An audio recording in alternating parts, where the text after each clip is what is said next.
E vamos agora à entrevista do dia com Maria Lídia Flandoli. Boa noite. A Comissão da Verdade, aprovada pelo Congresso Nacional, faz com que, pela primeira vez na história do Brasil, a verdade alcance o status de política de Estado. E para falar sobre o trabalho do resgate da verdade histórica em nosso país, estamos recebendo hoje o ex-ministro dos Direitos Humanos, Paulo Vanuc. Muito obrigada por estar aqui, Paulo Vanuc. A aprovação da Comissão da Verdade pelo Congresso, a sanção da presidente, tudo isso trouxe uma esperança muito grande para todos aqueles que não compactuam com arbítrio, com desrespeito aos direitos da pessoa. Mas, por outro lado, tem muita gente que ficou desanimada, que entendeu que sem revisão da lei da anistia, a Comissão da Verdade ficou esvaziada. O senhor acha isso?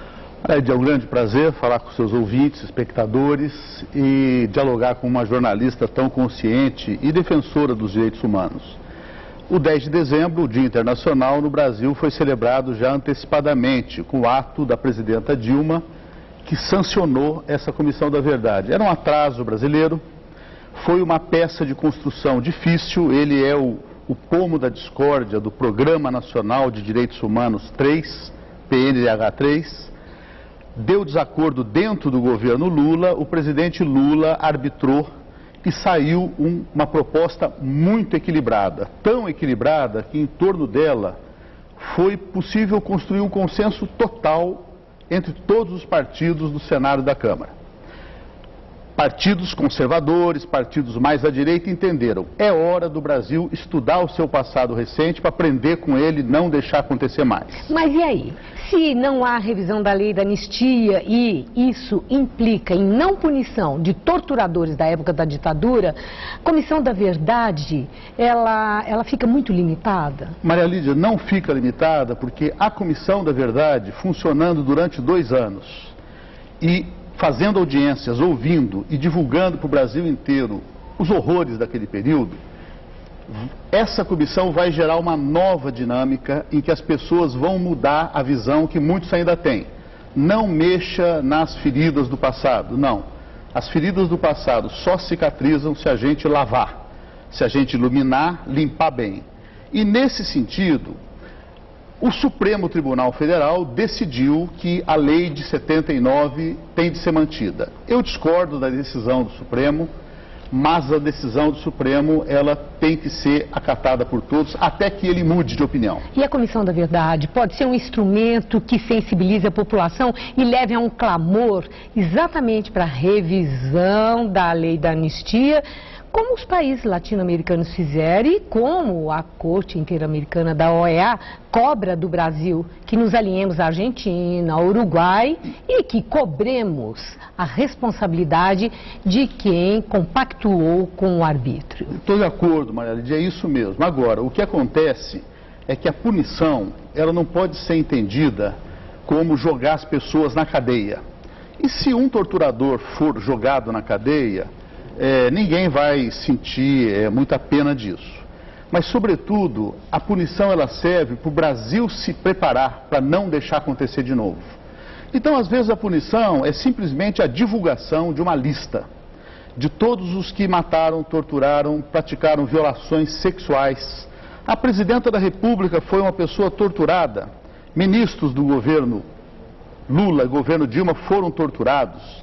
Senadores do PSDB foram presos, perseguidos. O Brasil precisa de saber isso. Rubens Paiva, ex-vice-líder do PTB, onde estão os seus restos mortais? A Comissão da Verdade, trabalhando isso e divulgando amplamente pela televisão, pelo rádio, pelos jornais, isso vai gerar no Brasil uma nova visão. Mas, ministro Paulo Vanuc, a questão do período é outra preocupação. Antes se supunha que, e aliás se pleiteou, que a Comissão da Verdade trabalhasse o período da ditadura militar de 64 a 85. Entretanto, o que acabou prevalecendo é um período mais extenso, de 46 até 88. E aí fica a indagação se um período tão longo não leva a uma perda de foco e embaralhe as coisas, e aí a verdade, que é o que se deseja, não seja construída, reconstruída como se pretende. Maria Lídia, entre todos os que participaram da discussão, prevalece a visão clara de que é de 64 para frente, sobretudo de 69 para frente, o período propriamente do terror. Agora, o Marco 46, ele tinha uma base da Constituição, que é o ato das disposições constitucionais transitórias. Houve violações de direitos humanos nos anos 50, mas ninguém duvida que 95% da atenção será sobre o período da ditadura militar de 64. Eu tenho ainda uma questão que envolve o trabalho da imprensa.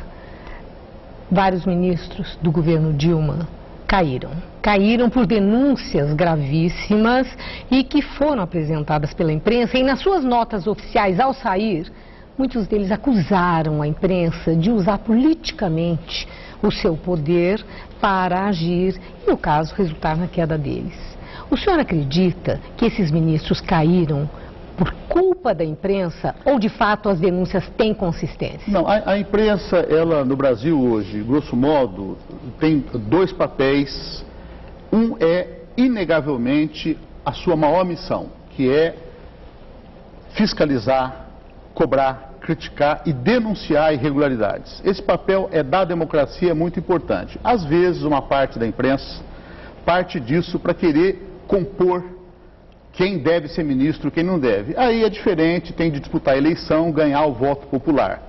Então, nesse sentido, é preciso separar o joio do trigo. O papel de investigar e denunciar é fundamental, é muito importante que a imprensa continue fazendo assim, mas, sobretudo, que ela faça isso sem nenhuma visão partidarizada. Quando acontecem denúncias envolvendo lideranças políticas de quem a imprensa gosta, que ela também investigue. Certo. A última questão para encerrar. O senhor é favorável à liberdade de imprensa plena ou entende que a imprensa precisa, sim, ser regulada?